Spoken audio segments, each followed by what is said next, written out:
quelle salle on va choisir? Celle-là a l'air bien, non? Ouais. Elle est un peu chère, non? Et celle-là, est-ce qu'elle est assez grande? Il y a une cuisine à l'intérieur? Je sais pas. Bonjour et bienvenue sur la chaîne des Animaginables. Aujourd'hui, on va vous donner quelques astuces pour vous aider à trouver une salle pour faire la fête.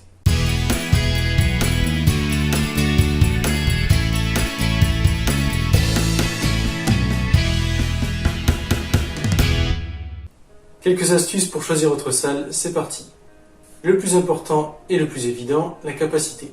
Alors souvent, on va vous annoncer une capacité, par exemple, indiquée sur votre contrat, mais surtout vérifiez également, en plus de la capacité, la surface en fonction du projet que vous voulez faire. Si vous voulez faire un repas à table, un repas debout avec manche debout par exemple, on n'aura pas du tout la même capacité au final. Sachez cependant que la capacité indiquée sur votre contrat sera la capacité maximale. Ce qui veut dire que ce n'est pas parce que vous avez plus de place dans votre salle que vous pourrez inviter plus de monde. Vérifiez où sont situées les toilettes, vérifiez leur capacité.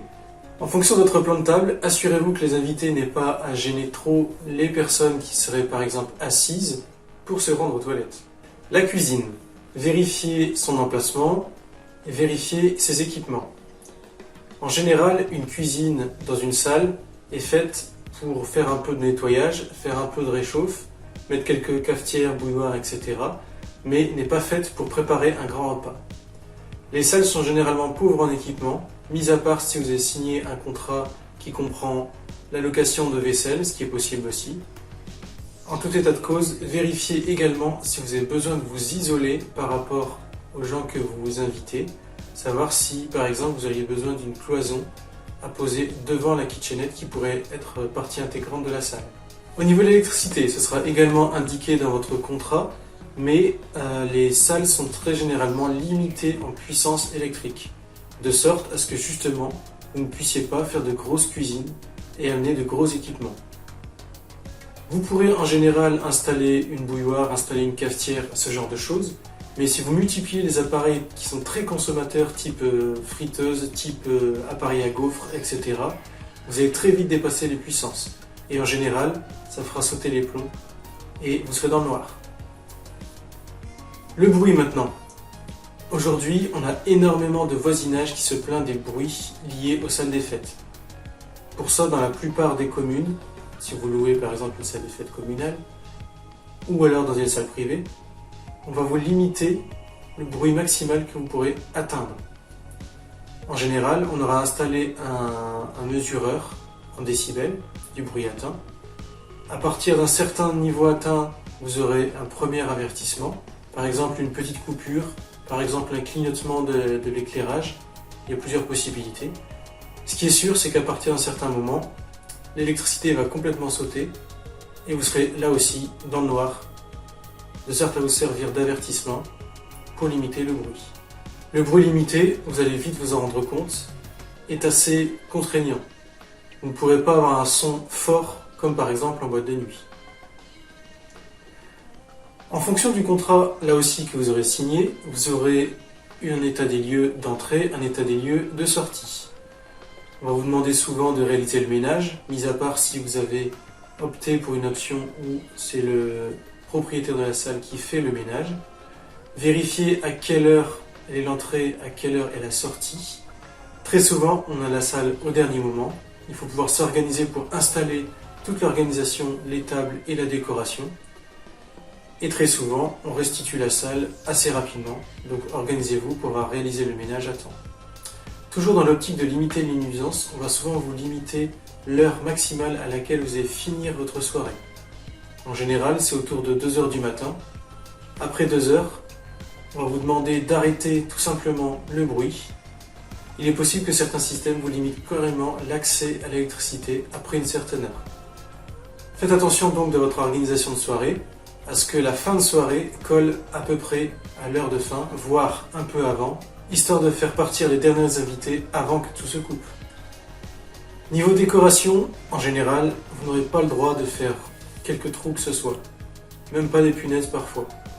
Prévoyez donc de quoi attacher, avec de la ficelle ou avec du scotch, des cloisons ou alors des grands occultants pour pouvoir limiter la lumière venant des fenêtres par exemple.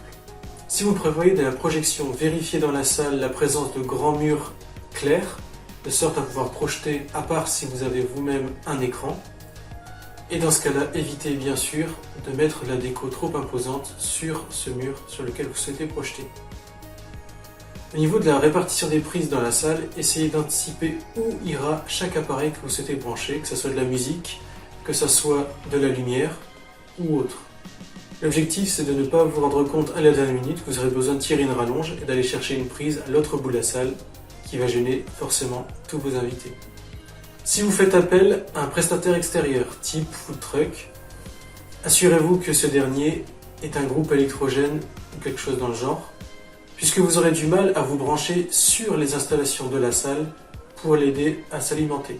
Les food trucks ou équivalents ont souvent des appareils de cuisson assez puissants, des appareils de friture, qui vont demander énormément d'électricité. Il est fortement possible que si la personne vous demande de se brancher sur la salle, cela fasse sauter l'électricité tout simplement. Si vous souhaitez un éclairage spécifique, vérifiez-le et anticipez en conséquence. En général, l'éclairage dans une salle des fêtes est assez lumineux, voire très lumineux, mais assez terne et assez moche. Je dirais même qu'il faut imaginer une lumière un peu typée néon. Vous n'aurez pas mieux que ça. Donc si vous souhaitez une ambiance plus cosy, plus chaleureuse, essayez d'anticiper.